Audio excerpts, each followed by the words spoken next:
បាទការស្ដារប្រទេសជាតិឡើងវិញរបស់ប្រទេសថៃគឺវាអត់ពិបាកទេបងប្អូនតាមពិតទៅយើងមើលកលៈរបស់វាគឺងាយស្រួលបំផុតគឺដោយសារតែយើងឃើញថាបាក់វាមានពីរបាក់អាវក្រហមនិងបាក់អាវលឿងអញ្ចឹងបាក់អាវក្រហមគឺបាក់ខាងតាក់ស៊ីនបាទតាក់ស៊ីនណាបាទអតីតនាយករដ្ឋមន្ត្រីប្រទេសថៃហើយបាក់អាវលឿង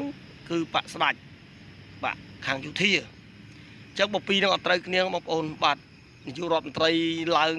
បោះឆ្នោតប្រមាណ100អាណត្តិឬក៏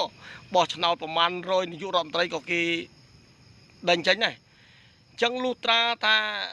បើកុំឲ្យដេញចេញដល់តានាយករដ្ឋមន្ត្រីថៃហ្នឹងគឺត្រូវតែអណប់ស្ដាច់ជាប់រហូតតាមមិនអណប់ស្ដាច់ហើយតែមិនយល់ព្រមមិនធ្វើអីតាមរបបស្ដាច់របបយោធាហ្នឹងគឺគេដកចេញហើយគេអត់ខ្វះដកចេញទេរបៀបដកចេញតែមួយទេបងប្អូនឃើញបាទតែមួយទេរបៀបដកចេញគឺរករឿងតាមព្រំដែនអញ្ចឹងទៅធ្វើឲ្យតបនឹងខ្លាំងធ្វើឲ្យត្រូវការតបត្រូវការអីអញ្ចឹងទៅអញ្ចឹងធ្វើរដ្ឋបហាប្រើបាទហើយនៅក្នុងសភា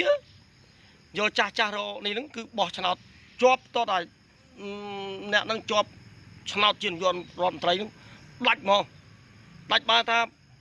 លឹះលុបតែម្ដងមិនត្រូវការអ្នកណាគេមកចូលរួមបានបាទឆ្នោតរបស់យើងហ្នឹងគឺអាចចង់និយាយថាអាចគ្រប់គ្រង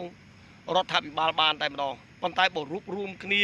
បើត្រូវការគណៈបកនេះត្រូវការគណៈពុនមកគឺអនាគតនឹងបែកបាក់គ្នាដែរដោយសារកម្លាំងយកគ្រប់គ្រាន់ហើយកម្លាំងនៅក្នុងប្រទេសថៃគ្រប់គ្រាន់លុះត្រាតែបាទច្រើនបងប្អូន3លើស3ភាគ4ហ្នឹងបាទសឹងតែ 100% បងប្អូន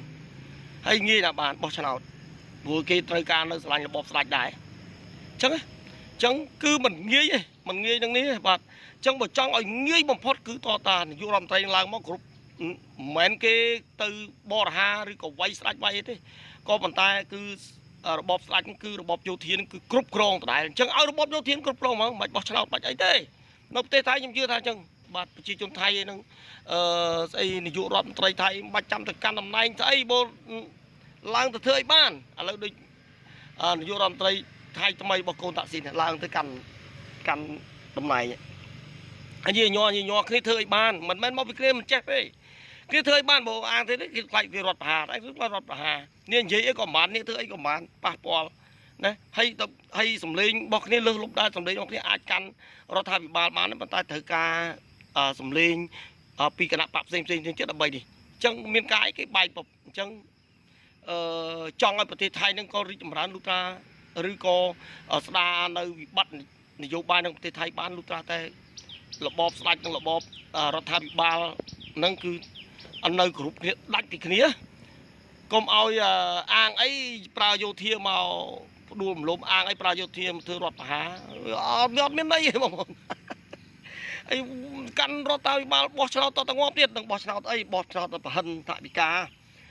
ជ្រើសរើសទៅជ្រើសរើសនរណាមួយដែលនៅក្នុងរបបស្ដេចនឹងឲ្យកាន់ហ្មងទៅព្រោះអីវាអត់មានទេវាអត់មាននេះទេរបបណាកាន់មើលបងប្អូនមើលក្នុងប្រទេសថៃ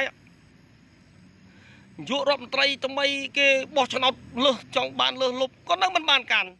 ទៅបោះឆ្នោតនៅក្នុងសភាចាញ់ដដែលធ្លាក់ដែរគេឲ្យធ្វើបាទតតែចេះគ្រប់គេបាទអញ្ចឹងមិនងាយទេបងប្អូន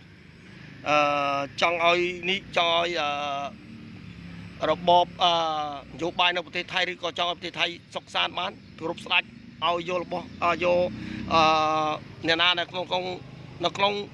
របបយោធាហ្នឹងបុគ្គលណាក៏ដោយឲ្យយោធាឲ្យគេយល់ថារបបស្ដេចអាចយ៉ាងនេះបានយកមកកាន់ប្រទេសទៅចប់វារឿងប៉ុណ្ណឹងអត់មានរឿងអីទេគ្មានរឿងអីទេបាទព្រោះអីតបនៅស្ដេចហ្នឹងស្ដេចចង់ធ្វើរដ្ឋបហាពេលណាក៏បានអញ្ចឹងយុរដ្ឋមន្ត្រីឡើងទៅគ្មានតម្លៃទេ